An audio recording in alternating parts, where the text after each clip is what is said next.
Hey, do you know what time it is?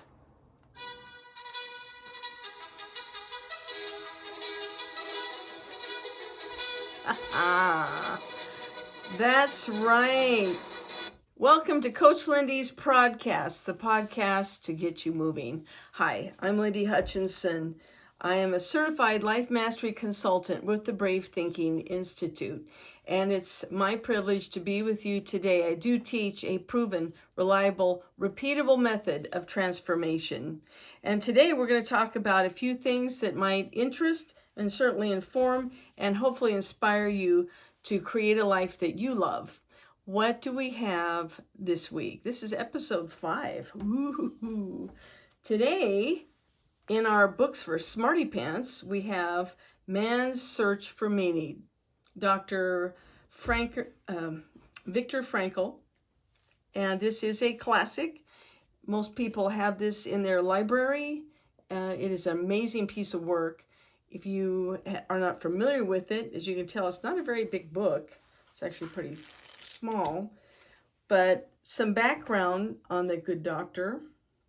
If you're not familiar, this book, I believe, was released in 1946. Dr. Frankl was a young, successful Austrian psychiatrist when Adolf Hitler and the Nazis invaded Austria in 1938. Frankl was Jewish. And in 1942, he and his family, his pregnant wife, Tilly, his parents, and his brother were deported from Vienna to a Nazi-run ghetto in Czechoslovakia and then to concentration camps. Separated from his wife and stripped of his identity and humanity, Dr. Frankl spent 3 years in 4 different concentration camps, including Auschwitz, the notorious death camp of Nazi-occupied Poland. He suffered daily degradation, deprivation, and violence, and witnessed countless friends and fellow prisoners succumb to disease, starvation, and despair. Frankl credited his own survival to a method of psychoanalysis that he began to develop before his ordeal. So this book was born as a result of absolute determination to not only survive but thrive and create something beneficial from something unspeakably horrible. So our top banana this week is the author, Viktor Frankl. And our power word for the work is meaning. Our brain trained for the thought is, train your brain, is focus on your why. And this is what he talks about. There are 3 famous quotes by the good doctor. Everything can be taken from a man, but one thing, the last of the human freedoms, to choose one attitude in any given set of circumstances, to choose his own way. When we are no longer able to change a situation, we are challenged to change ourselves. So when things happen to us, we can alter how we would react to it, and that gives us control. Those who have a why to live can bear almost any how. So we need to focus on the why. And when you read more about Dr. Frankl, you find out that that is the number one way that he survived such a horrible circumstance, is thinking about what he could create if he survived. If he took these experiences and then translated them into a lesson for people to be educated about, to make their lives better and help them handle very terrible, hopefully never, but terrible circumstances and certain challenges that we face throughout our life. Here are some basic concepts from Dr. Frankl. What man actually needs is not tensionless state, but rather striving and struggling for some goal worthy of him. In some way, suffering ceases to be suffering at the moment when it finds a meaning, such as the meaning of a sacrifice. The first time I heard of this, I thought about the Olympiads, how, like with the gymnasts, they put so much of their life and their whole mind and body into their event. And that's how they become a champion. And they're willing to do that as a sacrifice because they have a reason.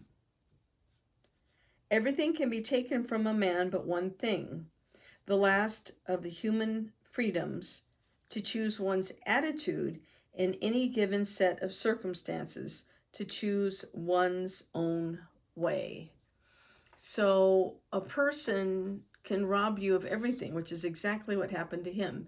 People that you love, your life, your practice, all your stuff, your home, but you choose how you respond to that, which means that they still cannot control you.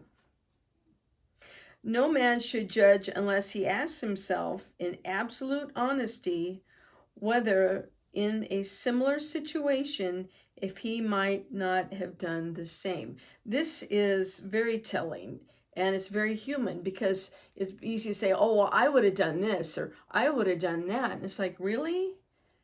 Have you been there? Have you experienced that?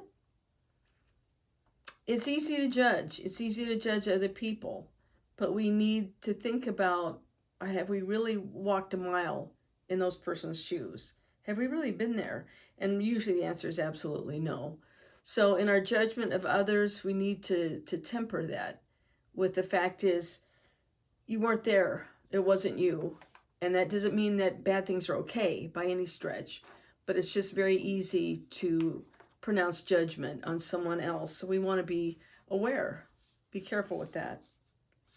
No one can become fully aware of the very essence of another human being unless he loves him.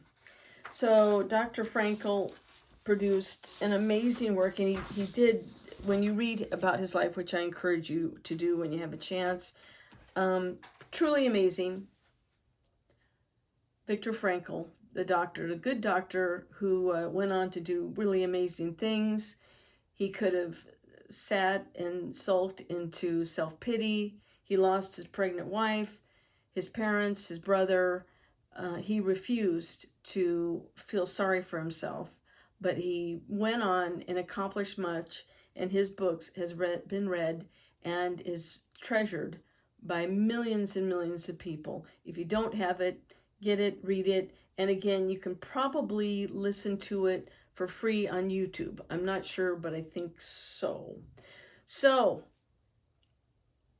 our power word for the week is meaning. Our train your brain for the week, the thought is focus on your why. As we tackle certain challenges, keep thinking about why are we after what we want, and really focus on that. Don't worry about all the other stuff that comes up. And from our Hey, That's Funny file, one of my favorite comedians, the late great Phyllis Diller, said, I want my children to have everything I could never afford, and then I'll move in with them. So thank you, Phyllis. Hey, this is the beginning of the week. Have a great week. And remember to keep building your dreams, because you deserve to create a life that you love. Take care till next time. Bye-bye.